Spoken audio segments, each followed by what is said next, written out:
Ambassador Zexhai clicked her mandibles in frustration as she reviewed the attendance records for the 847th Galactic Summit. The massive crystalline conference hall on Nexus Prime buzzed with the conversations of over 300 species, their translators working overtime to manage the cacophony of languages, chemical signals, and electromagnetic pulses that passed for communication among the galaxy's civilized races. "Still no response from the Sol system?" asked her aide, a nervous Precari whose feathers kept shifting from blue to purple with anxiety. "Nothing," Zexhai replied, her compound eyes scanning the holographic display that showed confirmed attendees. "Not even an acknowledgement of the invitation. It's been the same for the past 47 summits." The Precari's feathers turned a deep violet. "Perhaps they never developed faster-than-light communication. The survey teams did classify them as a primitive species when they were first discovered." Zexhai's mandibles clicked again, this time with what might have been amusement among her kind. The Vishari had been managing galactic diplomacy for over 2 millennia, and in all that time, no species had been quite as puzzling as the humans of Sol 3, or Earth as they called their muddy little world. The initial survey reports had been underwhelming. A single rocky planet in an unremarkable star system populated by bipedal mammals who had barely figured out how to leave their own atmosphere. Their technology was laughably primitive. Chemical rockets, nuclear fission, and they still used radio waves for communication. The survey team had recommended a standard monitoring protocol and moved on to more promising prospects. That had been 300 years ago. Since then, the galaxy had grown accustomed to Earth's silence. Other species would occasionally wonder aloud about the strange little world that never responded to galactic communications. But there were always more pressing matters to discuss. The hegemony wars, the trade disputes between the Crystalline Confederacy and the Biological Collective, the ongoing terraforming projects in the Outer Spiral Arms, all of these demanded attention that the silent Earth simply didn't warrant. "Should we remove them from the invitation list?" the Precari aide suggested, his feathers now cycling through rapid color changes that indicated deep embarrassment. "It seems pointless to keep sending communications into the void." Before Zexhai could respond, a commotion near the main entrance drew their attention. High Counselor Thymal of the Etherians was making his grand entrance, his energy-based form crackling with barely contained power as he floated above the crowd.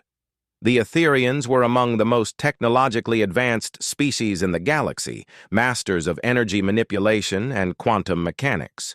When Thymal spoke, others listened. "Greetings, fellow sentients." Thymal's voice resonated through both audio speakers and direct neural interfaces. "I trust this summit will prove more productive than recent gatherings. Though I notice we still have the same notable absence." Several beings turned to look at the empty space designated for Earth's delegation, a small section that had remained unused for centuries. Some newer species didn't even know what it was for. Commander Vorth of the Krellin Imperium, a massive reptilian being whose scarred hide spoke of countless battles, let out a rumbling laugh. "You mean the primitives from Sol?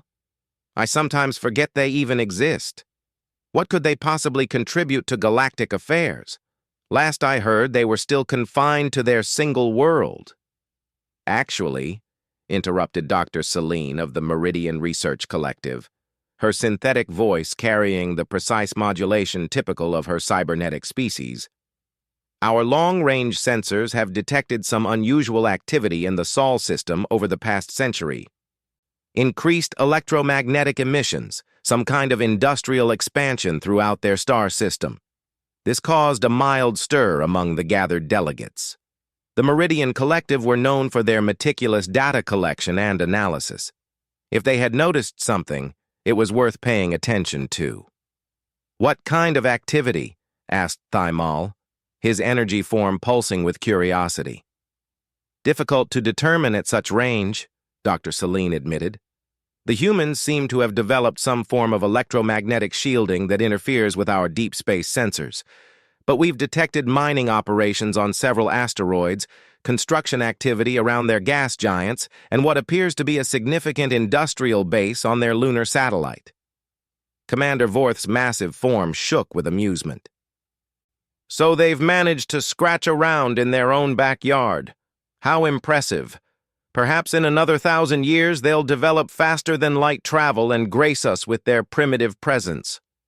The comment drew laughter from several species, particularly the more militaristic ones who viewed technological advancement as a measure of species worth. The idea that the humans could pose any kind of challenge to established galactic civilizations was absurd. Zexhai found herself studying the data Dr. Celine had shared. Something about it bothered her, though she couldn't quite identify what. The Vishari had survived as a species by being cautious, by paying attention to details that others might miss. And there was something about the pattern of human activity that seemed deliberate, coordinated, almost as if they were following some kind of long-term strategic plan.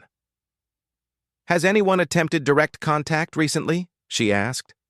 "The Karian Trade Federation sent a delegation about 50 years ago," replied Ambassador Court, a bulbous being whose multiple eye stalks allowed him to monitor several conversations simultaneously. "Standard first contact protocol. They were turned away at the edge of the Sol system by some kind of automated defense network."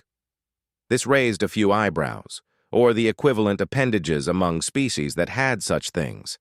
Automated defenses suggested a level of technological sophistication that didn't match the reports of human primitiveness. "Defense network?" Thymel's form flickered with interest. "What type of technology?" "Unknown," Court admitted. The Carians reported that their ships were simply encouraged to leave. No weapons fire, no threats, just a very clear message that they were not welcome and should depart immediately. Most unusual for a first contact scenario. "Perhaps they're isolationists," suggested Zexhai. "Some species prefer to develop in solitude before joining galactic civilization." "For 300 years?" Commander Vorth's voice dripped with skepticism. "Most isolationist species make contact within a century or two once they develop FTL capability. These humans seem determined to ignore the rest of the galaxy entirely." The conversation was interrupted by the ceremonial chimes that signaled the official beginning of the summit. Thousands of beings took their positions in the vast amphitheater, their forms ranging from gaseous clouds to crystalline structures to beings of pure energy. The diversity of galactic civilization was on full display, representing millions of years of evolution and technological advancement. High Chancellor Mex Andrus of the Galactic Coordination Council took the central podium, his ancient form commanding immediate attention. As one of the oldest species in the galaxy, the Eternal Hierarchs had overseen galactic civilization for over 10,000 years. "Fellow beings," his voice carried the weight of millennia, "we gather once again to address the challenges facing our galactic community.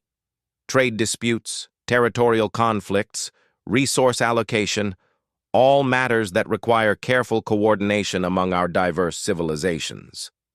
As the Chancellor outlined the summit's agenda, Zexhai found her attention wandering back to the empty Earth delegation section. 300 years of silence. 300 years of ignored invitations and unanswered communications. What were the humans doing in their isolated little system? The first day of the summit proceeded according to the usual patterns. The major powers presented their positions, smaller species formed coalitions to amplify their voices, and complex negotiations began over trade routes and resource rights. It was the familiar dance of galactic diplomacy, refined over centuries of practice. During a break in proceedings, Zexhai approached Dr. Celine. The Meridian Collective's data analysis capabilities were legendary, and if anyone could shed more light on the human mystery, it would be them. Dr. Celine, I'm curious about your Sol system observations. Have you noticed any patterns in the human activity? The cybernetic being's optical sensors focused on HFY with mechanical precision. Patterns? Yes, actually. The electromagnetic signatures suggest a level of industrial coordination that's quite remarkable. Whatever they're building out there, it's being done with impressive efficiency and scale. Any theories about what they might be constructing?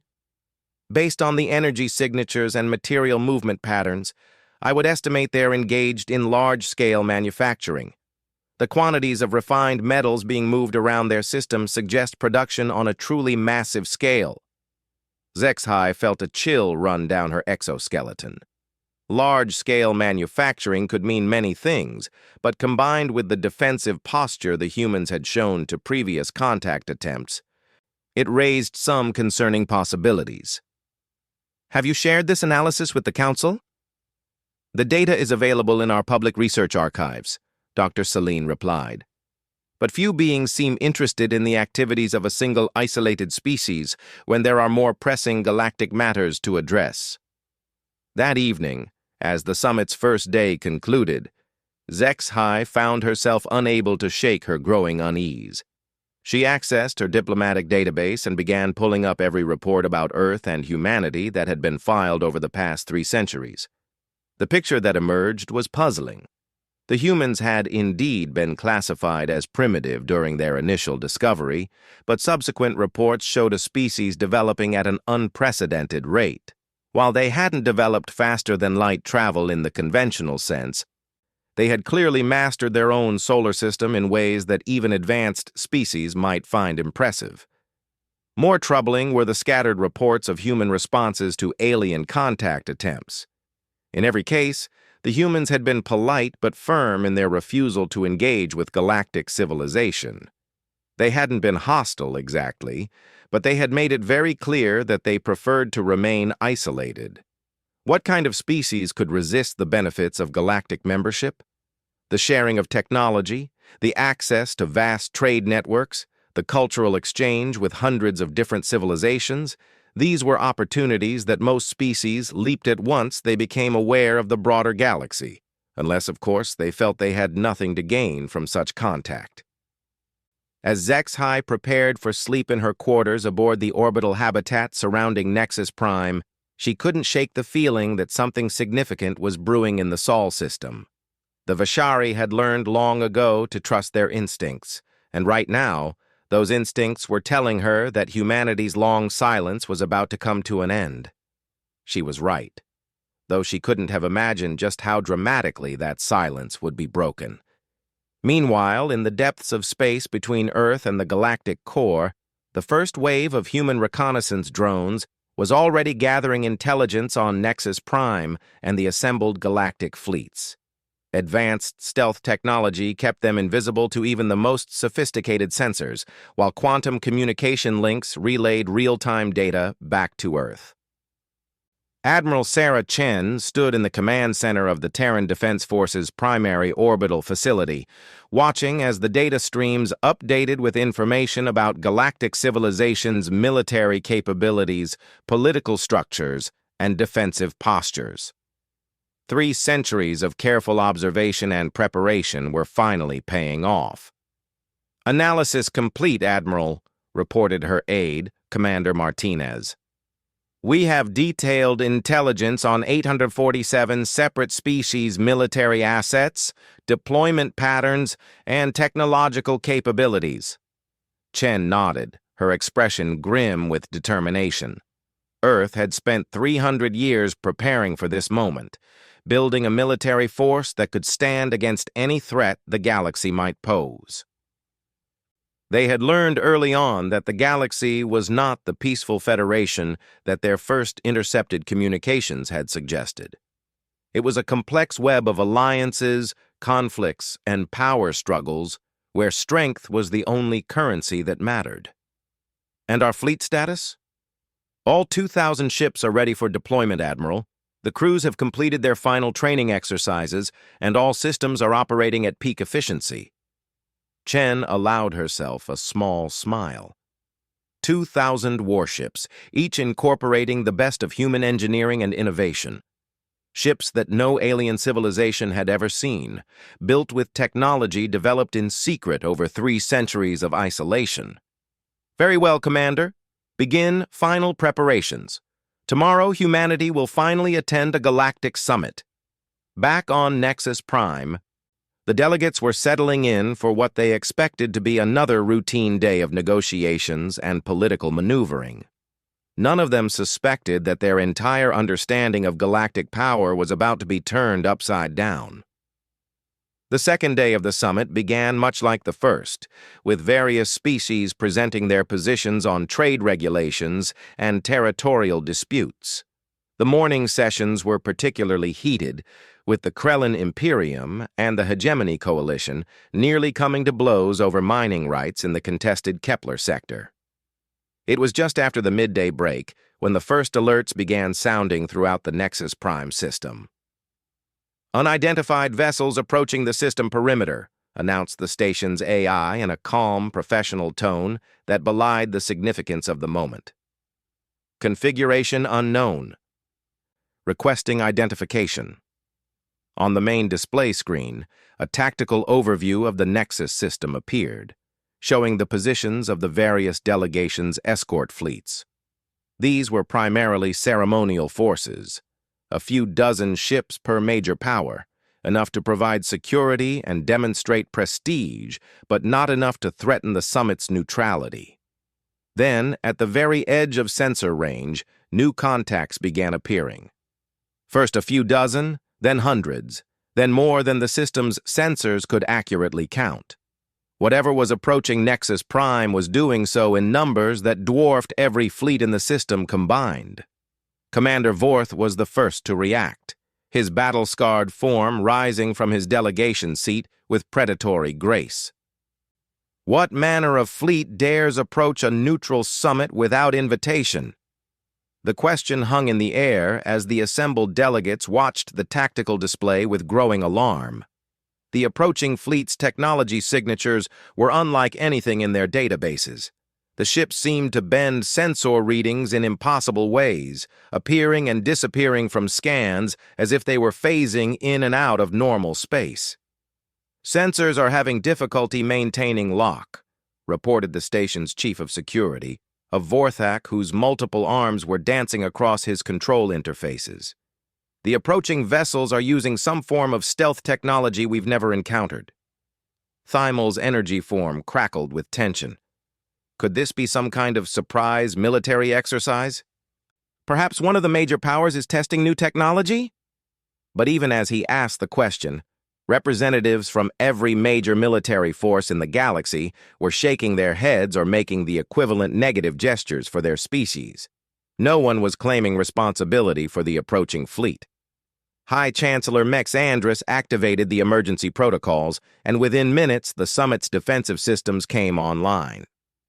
Force shields enveloped the space station, and the various escort fleets began forming defensive positions. It was an impressive show of force. Nearly 500 of the galaxy's most advanced warships taking battle formation around Nexus Prime. Then the approaching fleet finally came within visual range, and the assembled delegates fell silent. The ships were unlike anything anyone had ever seen. They were sleek and angular, their hull configuration suggesting both beauty and deadly purpose. They moved with a precision that spoke of advanced automation and superior coordination. Most unsettling of all, they bore the symbols and markings of Earth, the primitive world that had ignored every galactic summit for 3 centuries. "This is Admiral Sarah Chen of the Terran Defense Force," came a clear transmission that cut through every communication channel simultaneously. "Requesting permission to dock and participate in the 847th Galactic Summit. We apologize for our lateness, but we wanted to make sure we brought adequate representation." The silence in the Great Chamber was deafening. 2,000 human warships hung in space around Nexus Prime like a steel constellation, their presence impossible to ignore or dismiss. Earth had finally decided to attend a galactic summit. The Great Chamber of Nexus Prime had never been so quiet. 300 species, representing billions of beings across the galaxy, stared in stunned silence at the tactical displays showing 2,000 human warships arranged in perfect formation around the station. The ships were beautiful in their lethality, their dark hulls reflecting the light of the system's star like polished obsidian. Ambassador Zexhai felt her exoskeleton trembling as she processed what she was witnessing.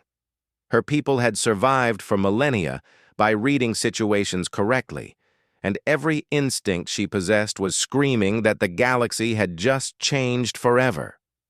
2,000 ships, whispered her Precari aide, his feathers cycling through colors so rapidly they appeared almost white. How is that even possible? The logistics alone. High Chancellor Mex Andrus was the first to recover his composure, though even his ancient voice carried an undertone of uncertainty. Admiral Chen of the Terran Defense Force, you are welcome to the Galactic Summit. However, I must point out that bringing such a large military force to a diplomatic gathering is highly irregular. Admiral Chen's response came through crystal clear, her voice carrying the confidence of someone who held all the advantages. Chancellor Mexandrus, with respect, we've been monitoring galactic communications for 3 centuries. We're quite aware of the irregular military actions that have taken place during previous summits. The hegemony incident of Summit 821, the crystalline blockade of Summit 834, the rather unfortunate outcome of Summit 807. We simply wanted to ensure our delegation's safety. The humans' casual reference to specific summit incidents sent a chill through the assembled delegates. These were classified events, known only to the highest levels of galactic government. How could an isolated species have such detailed knowledge of galactic politics? Commander Vorth's massive form shifted uncomfortably. The hegemony incident had been his operation, a carefully planned show of force that had secured favorable mining rights for the Krellin Imperium. That information was supposed to be buried in sealed diplomatic archives. This is impossible, Dr. Celine announced, her synthetic voice carrying complex harmonic patterns that indicated extreme computational stress. Our sensors cannot penetrate their stealth fields, cannot determine their ship configurations, cannot even get accurate mass readings. The technology gap is unprecedented. Thimal's energy form flickered erratically. Perhaps we should request a smaller delegation. 2,000 ships seem excessive for diplomatic discourse.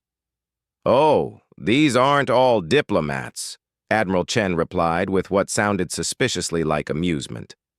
Most of these ships are here for security purposes. Our actual diplomatic team numbers only about 50 people. The rest are here to make sure they get home safely.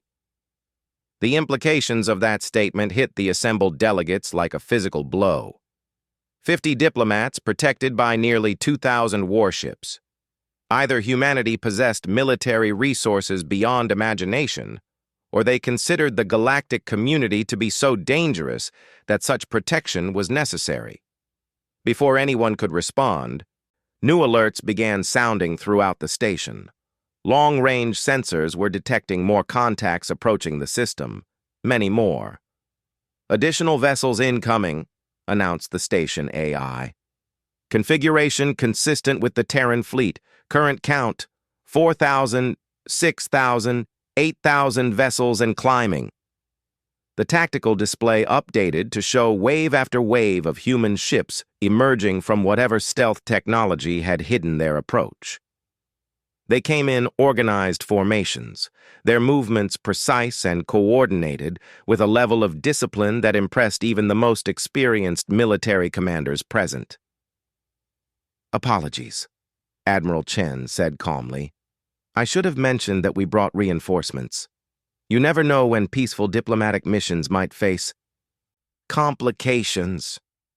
Commander Vorth's scarred hide had gone pale. In all his years of military service, commanding some of the most powerful fleets in the galaxy, He had never seen such a display of raw force projection. The humans weren't just showing up to the summit. They were demonstrating that they could control the entire system if they chose to. "This is insanity," muttered Ambassador Court, his multiple eye stalks tracking the steady stream of human vessels filling local space. "No single species has ever fielded such a fleet. The resource requirements alone would bankrupt most star systems." "Unless," Zexhai said quietly, "they have access to resources we don't know about." All eyes turned to her, and she gestured toward the tactical display. Dr. Celine mentioned increased industrial activity throughout the Sol system. What if they've been building more than just factories? What if they've been constructing automated mining operations throughout their entire stellar neighborhood? The thought was sobering. Most species were limited to the resources of their home systems and whatever they could negotiate through galactic trade networks. But humanity had had 3 centuries of unopposed expansion throughout the local stellar region. No one had been monitoring them. No one had been limiting their growth. No one had even been paying attention. "Ladies, gentlemen, and beings of various other classifications," Admiral Chen's voice cut through their worried conversations. "I believe formal introductions are in order. May I present Ambassador Elena Vasquez, Chief Diplomat of the United Earth Government, and her delegation?" The main viewer switched to show the interior of what appeared to be a human command ship. The design was unlike anything in galactic databases. Clean lines, holographic displays, and technology that seemed almost organic in its integration with the human operators. At the center of the bridge stood a woman in formal diplomatic attire, flanked by advisors whose bearing suggested military backgrounds. Ambassador Vasquez was younger than most expected, her dark hair pulled back in a professional style, her eyes sharp with intelligence. When she spoke, her voice carried the kind of authority that came from representing a unified world government. "Honored delegates," she began, "humanity wishes to formally announce our intention to join galactic civilization. We apologize for our prolonged absence from these proceedings, but we felt it necessary to observe and prepare before making our presence known." The polite phrasing couldn't hide the underlying message. Humanity hadn't been hiding in ignorance. They had been watching, learning, and preparing for this moment with methodical precision. "Observe and prepare for what?" asked Thymel, his energy form stabilizing as he focused on the human representative. "For integration into what appears to be a rather hostile galactic community," Vasquez replied, matter-of-factly. "Our monitoring of galactic communications has revealed 847 armed conflicts in the past century alone, 12 successful planetary invasions, and economic warfare practices that would be considered illegal under Earth law.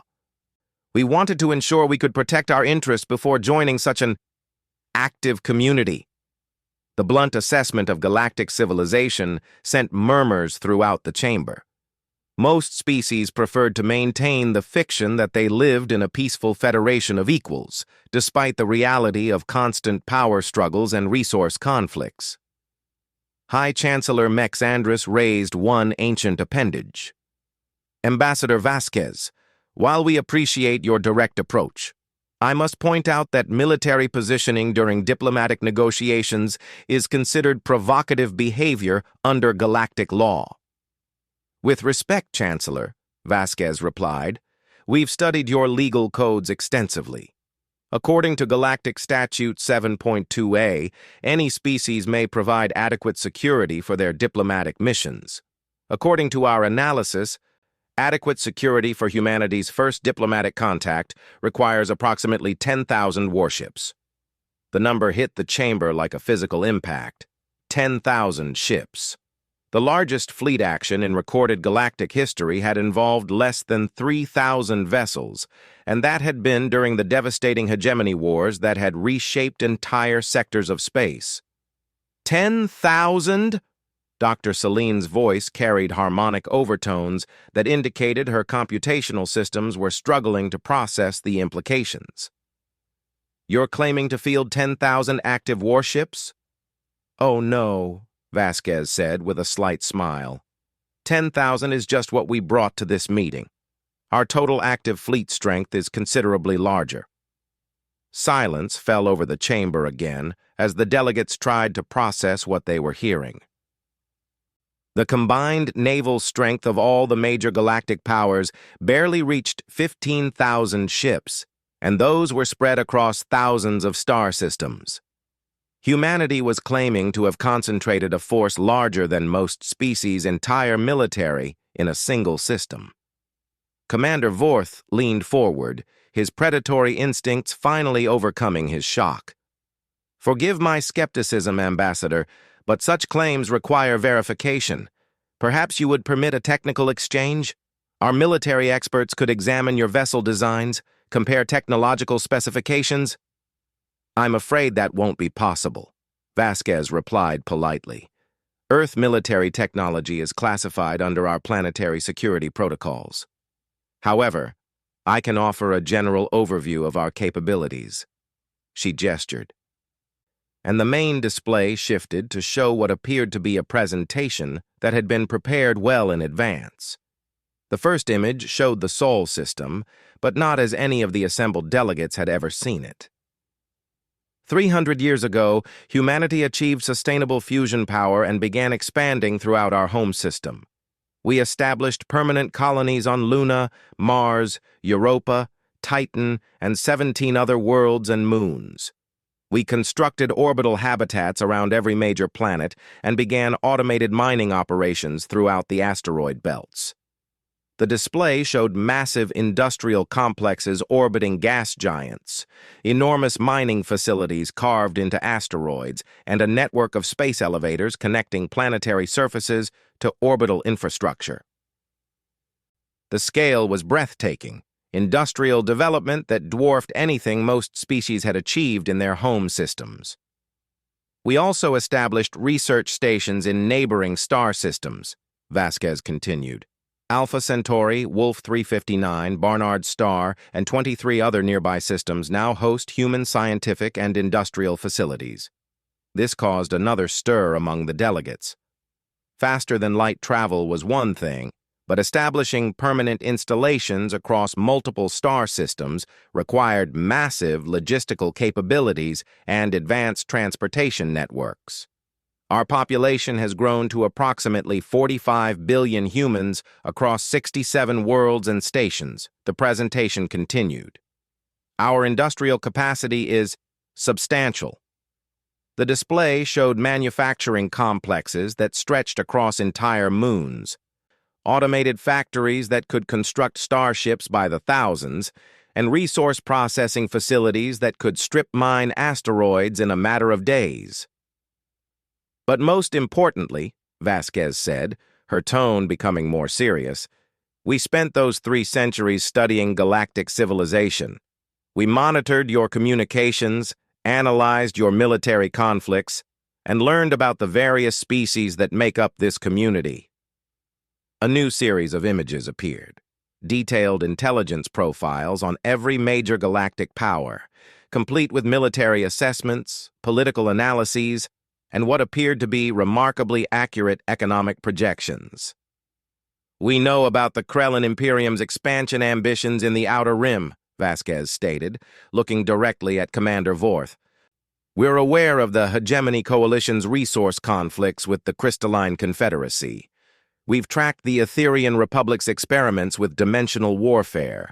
We understand the political tensions between the biological collective and the synthetic alliance. Each statement was delivered with calm precision, but the implications were staggering.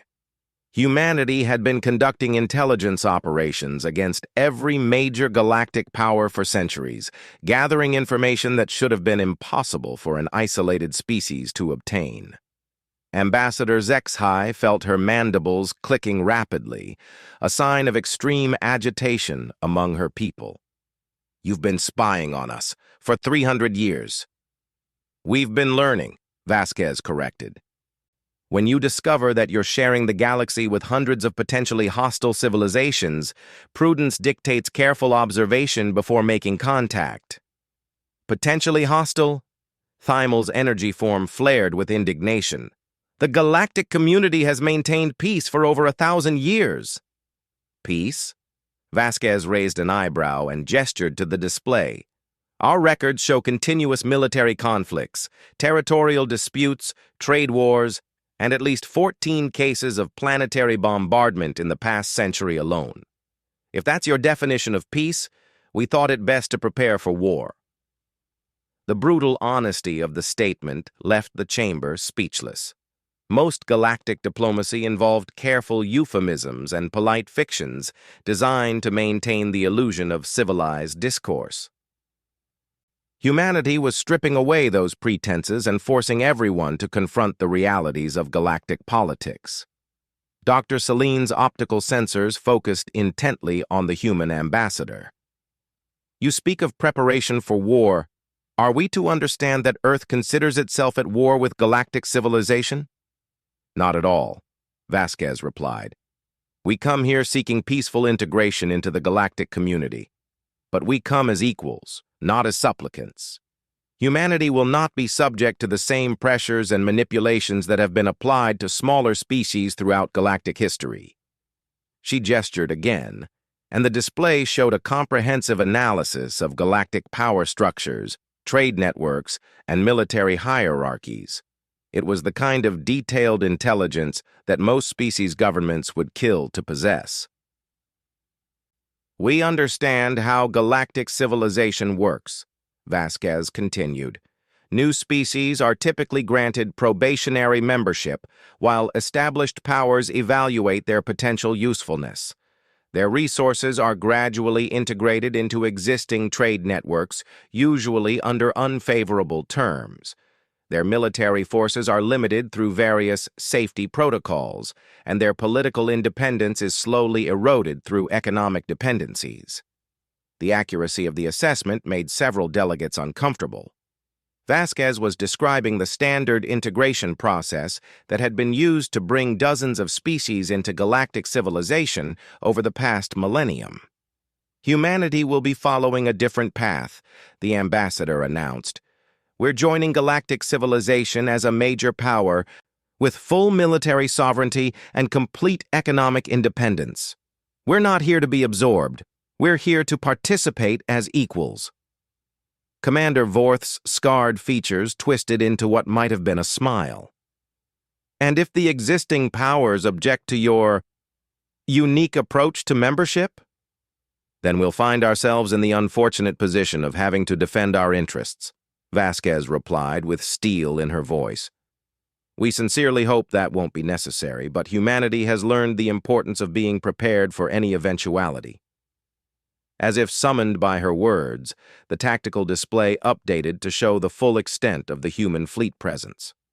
Over 12,000 ships now filled the Nexus system, their formations creating geometric patterns that spoke of military precision and overwhelming force projection. 12,000 ships, whispered Ambassador Court. This changes everything. He was right, and everyone in the chamber knew it. The galactic balance of power had just shifted in ways that would take decades to fully understand. Humanity hadn't just joined galactic civilization, they had redefined it. The emergency session that followed humanity's dramatic entrance lasted 18 hours. Behind closed doors, away from the public galleries and diplomatic protocols, the real power brokers of galactic civilization grappled with a reality that none of them had anticipated. High Chancellor Mex Andrus had lived through the rise and fall of dozens of galactic powers over his 10,000-year lifespan. He had seen empires built and destroyed, witnessed technological revolutions that reshaped entire sectors of space, and mediated conflicts between species whose very biology made communication nearly impossible. But he had never encountered anything quite like humanity. The situation is unprecedented, he announced to the closed council of major powers. Representatives from the 12 most influential species in the galaxy sat around a circular table deep within Nexus Prime's secure diplomatic complex. The usual political maneuvering and territorial posturing had been set aside in favor of addressing an immediate threat to the established order. Commander Vorth leaned back in his reinforced chair, his massive form casting shadows across the holographic displays that showed the human fleet's positions. Unprecedented and dangerous, no single species should possess such concentrated military power. It upsets the entire balance we've spent millennia establishing. Balance! Ambassador Vasquez had been granted a seat at the Emergency Council, a privilege normally reserved for species with at least 1,000 years of galactic membership. Her presence alone demonstrated how completely humanity had disrupted normal procedures. Commander, your idea of balance involves the 12 species represented here controlling over 70% of galactic resources, while more than 200 smaller species fight over the remainder. She gestured to a holographic display that appeared above the table, showing detailed economic and military statistics that made several council members shift uncomfortably. The data was accurate to a degree that suggested human intelligence operations far more sophisticated than anyone had imagined. The Krellin Imperium alone controls 47 star systems and maintains a standing fleet of nearly 800 warships, Vasquez continued. The Etherian Republic has established energy harvesting stations around 23 different stars and considers 14 species to be protectorates under their guidance. The Meridian Collective has absorbed the technological assets of 6 different civilizations through what you call voluntary integration. Dr. Celine's optical sensors flickered rapidly, a sign of intense data processing among her kind. You speak as if such arrangements are inherently exploitative. These relationships provide stability, security, and technological advancement for all parties involved. Do they? Vasquez asked. When was the last time the Kellian people had any say in the mining operations that stripped their homeworld's resources to fuel Etherian energy projects? When did the HVAC Confederation agree to have their military doctrine determined by Krellin strategic planners? How many of your voluntary integrations came with the option to decline? The silence that followed was telling. Each major power had built their influence through carefully orchestrated economic dependencies and military protectorates. The system worked because no single species had ever possessed the strength to challenge it directly. Until now. Thymel's energy form pulsed with controlled frustration. What exactly are you proposing, Ambassador? That we restructure the entire galactic order to accommodate humanity's preferences? I'm proposing that we restructure the galactic order to be actually fair, Vasquez replied calmly. Humanity has no interest in dominating other species or controlling their resources, but we will not tolerate a system where might makes right and the strong prey upon the weak. Your fleet suggests otherwise, commented Ambassador Zexhai. Her experience as a professional diplomat had taught her to look beyond words to actions, and 12,000 warships spoke louder than any peace treaty. Our fleet suggests that we're prepared to defend our principles, Vasquez corrected. The history of galactic civilization shows that species without military strength become vassals to those who possess it. We're here to break that cycle. High Chancellor Mex Andrus activated a privacy shield around the council table, ensuring that their next conversation would remain absolutely confidential. Ambassador Vasquez, let us speak plainly. Your species possesses military capabilities that could threaten the stability of the entire galaxy. The other council members need assurance that humanity will use this power responsibly. Responsibly, according to whom? Vasquez asked. The same council that authorized the hegemony wars? The same powers that permitted the Crystalline Confederacy to bombard 3 inhabited worlds during the resource conflicts? The same leadership that has overseen the systematic exploitation of hundreds of smaller species for the past 1,000 years? Her words carried the weight of detailed knowledge. Humanity had clearly studied not just the public history of galactic civilization, but its darkest secrets as well. Commander Vorth's claws extended slightly, a predatory response among his species. You're walking a dangerous line, Ambassador. Accusations of this nature could be considered acts of hostility. They would be, Admiral Chen's voice suddenly filled the chamber, if they weren't documented facts. The human military leader appeared on a holographic projection, still aboard her flagship somewhere in the vast fleet surrounding Nexus Prime. Her presence at what was supposed to be a closed diplomatic session sent a clear message about humanity's intelligence capabilities. Admiral, High Chancellor Mexandris said carefully, this is a restricted diplomatic session. With respect, Chancellor, any meeting that discusses humanity's role in galactic civilization is our business, Chen replied. We've been monitoring this conversation, just as we've been monitoring galactic communications for 3 centuries. The casual admission of surveillance capabilities that could penetrate the most secure facilities in galactic space sent chills through the assembled delegates. If humanity could monitor closed council sessions, what other supposedly secure communications had they been accessing? Dr. Celine's synthetic voice carried harmonic frequencies that indicated extreme computational stress. This is impossible. Our security protocols are based on quantum encryption methods that should be unbreakable.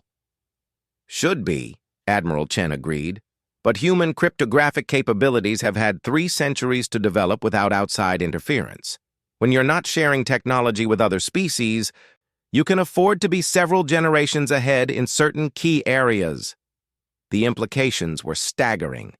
Not only did humanity possess overwhelming military superiority, but they had apparently been conducting intelligence operations against every major galactic power for centuries. The balance of power hadn't just shifted, it had been completely inverted. What do you want? Thymel asked, his energy form flickering with agitation. What are humanity's terms for cooperation? Ambassador Vasquez leaned forward, her expression serious. We want to rebuild galactic civilization on principles of actual equality and mutual respect. No more protectorates that can't leave their protection arrangements. No more voluntary integrations that strip species of their technological independence. No more economic structures that funnel resources from the weak to the strong. That's impossible, Commander Vorth growled. The current system exists because it works. Attempting to restructure it would cause chaos across the galaxy. The current system works for the 12 of you, Admiral Chen observed. Our analysis suggests it works considerably less well for the other 347 species in galactic civilization. She gestured, and new holographic displays appeared showing economic data, population statistics, and quality-of-life measurements across the galaxy. The information painted a picture of massive inequality, with the major powers controlling vast resources while hundreds of smaller species struggled with limited access to advanced technology and economic opportunities. Humanity proposes the establishment of a Galactic Equity Council, Vasquez announced. Equal representation for all species regardless of military strength or economic power. Binding arbitration for resource disputes. Universal access to fundamental technologies like faster-than-light travel, medical advances, and environmental restoration techniques. And if we refuse? Asked Ambassador Zexhai, though her tone suggested she already knew the answer. Then you'll find yourselves dealing with 347 very unhappy species who suddenly have a powerful ally willing to support their interests, Admiral Chen replied. We've been in contact with representatives from most of the smaller species. They're surprisingly enthusiastic about our proposals. The revelation hit the Council like a physical blow. Humanity hadn't just spent 3 centuries building a massive military force. They had been conducting diplomatic outreach to every species that felt marginalized by the current galactic order. They weren't just challenging the major powers militarily, they were undermining their political control as well. This is extortion, Thymel declared, his energy form flaring with indignation. This is diplomacy, Vasquez corrected. We're offering you a choice. You can work with us to create a more equitable galactic civilization, or you can try to maintain the current system through force. But I should warn you that our military projections suggest the second option would be both unsuccessful and extremely costly for everyone involved. High Chancellor Mexandris had remained silent during the exchange, his ancient mind processing implications and possibilities. Finally, he spoke with the weight of 10 millennia of diplomatic experience. Ambassador Vasquez, Admiral Chen, what guarantees can you offer that humanity will not simply replace the current power structure with one more favorable to your own interests? History shows that revolutionary powers often become the very oppressors they originally fought against. It was a fair question, and Vasquez seemed to have expected it. Because, Chancellor, we've designed our entire approach around preventing that outcome. Humanity's constitution includes specific prohibitions against territorial expansion beyond our current star systems. We cannot establish protectorates, cannot force other species into economic dependencies, and cannot maintain military forces beyond what's necessary for self-defense and peacekeeping operations. Self-imposed limitations can be removed, Dr. Celine observed. Not easily, Admiral Chen replied. These restrictions are built into our governmental structure at the most fundamental level. Changing them would require the unanimous consent of our 45 billion citizens and the support of our allied species. We've essentially made it impossible for ourselves to become an aggressive imperial power. Ambassador Zexhi's mandibles clicked thoughtfully. And the smaller species? They've agreed to support this restructuring? 231 species have already signed preliminary agreements, Vasquez confirmed. Another 87 are reviewing our proposals. The remaining 29 have expressed skepticism, but haven't ruled out participation. The numbers were devastating. If humanity had managed to secure the support of over half the species in galactic civilization, the major powers' ability to maintain the current system was effectively destroyed.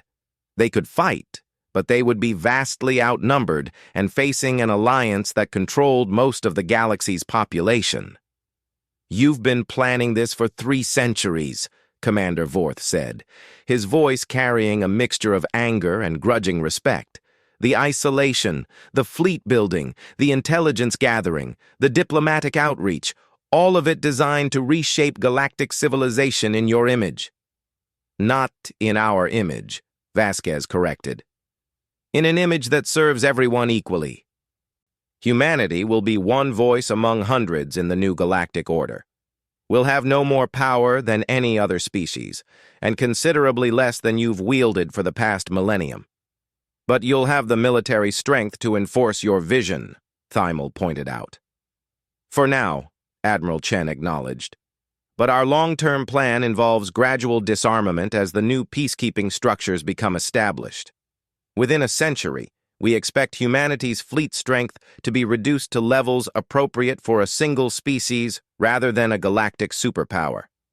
The proposal was radical beyond anything the assembled leaders had ever encountered.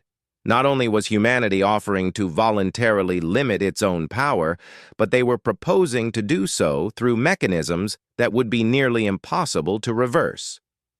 High Chancellor Mexandris looked around the table at his fellow council members, reading the expressions and energy signatures that conveyed their thoughts.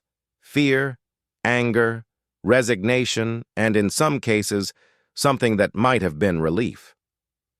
The vote will need to be unanimous among the major powers, he announced finally. Any restructuring of galactic civilization requires the consent of all 12 council members. Actually, Vasquez said quietly, it doesn't. She activated her own holographic display, showing articles from the Galactic Charter that none of them had probably read in centuries. According to Section 847 of the Charter, any proposal supported by 2/3 of all galactic species automatically goes to a full assembly vote. The major powers' veto authority only applies to proposals with less than majority support. The silence in the chamber was profound. Humanity had not only outmaneuvered them militarily and diplomatically, but they had done so using the major powers' own legal framework against them. "You've thought of everything," Dr. Celine observed, her voice carrying harmonic overtones that might have been admiration. "We've had 300 years to plan," Admiral Chen replied. "We wanted to be thorough." Over the following weeks, as the Galactic Assembly convened for the most significant vote in galactic history, the true scope of humanity's preparation became clear. They had not simply built a massive military force. They had created a comprehensive plan for galactic reform that addressed everything from economic inequality to environmental protection to species rights. The vote, when it finally came, was overwhelming. 312 species supported the restructuring, with only the 12 major powers and their closest allies voting against. The abstentions and reluctant supporters pushed the total to well over the two-thirds majority required. The galactic order that had existed for over 1,000 years ended not with warfare or conquest, but with a democratic decision supported by the vast majority of galactic civilization's members. 6 months later, Ambassador HFY stood on the observation deck of the new Galactic Equity Council headquarters, watching as construction crews from dozens of species worked together to complete the massive space station that would serve as the heart of reformed galactic governance. The sight of Krellin engineers collaborating with Kellian technicians, of Etherian energy specialists sharing their knowledge with previously exploited species, of human advisors working alongside former enemies. It was a transformation she would have considered impossible just a year ago.